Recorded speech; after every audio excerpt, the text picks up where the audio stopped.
Hi guys, our first question in simple gas laws is a pretty straightforward question, and in this question you need to decide what gas law you should use in this scenario that we have over here, and you also need to do some unit conversion.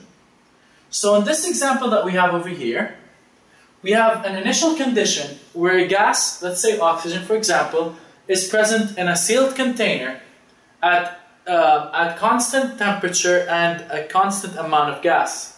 So in this container, the volume of oxygen was found to be 32.4 liters. Now we do not know the pressure initial, but now we took the same amount in the same container and opened and connected it to another tank that is evacuated, so it's empty. And this tank can hold 1,820 liters. You can see it over here. So we connected those two tanks together, and as you probably know, gas is going to go from this container and fill up this container, and then the pressure is going to equalize in this whole system. And the scientists realized that the pressure turned out to be, once equalized, the pressure turned out to be 720 millimeter mercury. So again, the volume is still the same. The volume of the gas, changed now. So you can see here, it was 32.4 on this side. Now, the volume of the gas is spread out on a bigger container, right? So now the volume has changed.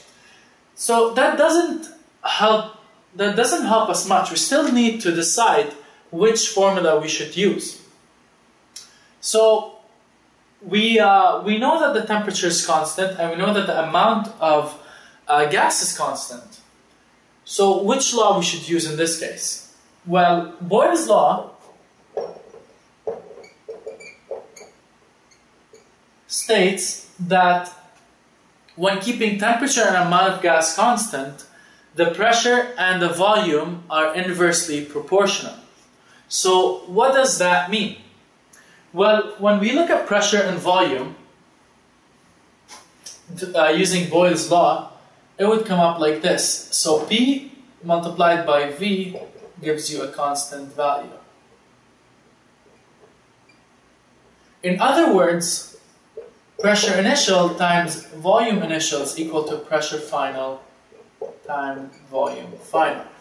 So now we can actually use this formula in order to calculate what was the pressure initial before we connected those tanks together.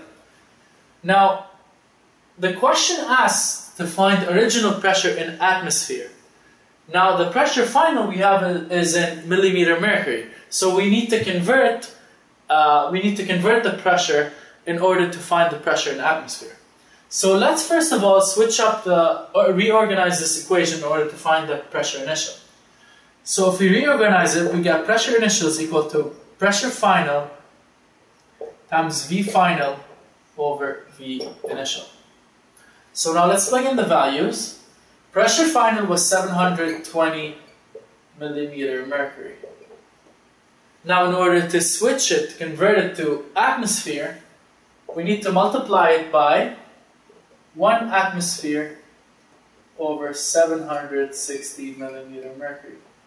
That's because 1 atmosphere is equal to 760 millimeter mercury. And because we need to cancel out the units, we put 1 atmosphere on the top and the mercury on the bottom. This way, when we're doing the calculation, this cancels out with this one, we're left with atmosphere unit, which is what we need. And then, of course, we have to multiply the V final, which is 32.4 plus 1,820 liters over 32.4 liters, which is the initial. Now, the units cancel out. Now you do the straightforward calculation, 720 divided by 760, and then you multiply this by this formula over here. So when you do the calculations, you should get 54.3 atmosphere. So now we know that when the temperature is constant and the amount of gas is constant, we can find the relationship between pressure and volume using Boyles Law, by using Pi times Vi equals Pf times Vf. And remember guys that you need to make sure that the units is right, the units are right, and you need, if asked in atmosphere and you're given in millimeter mercury, you need to do the proper conversion for it.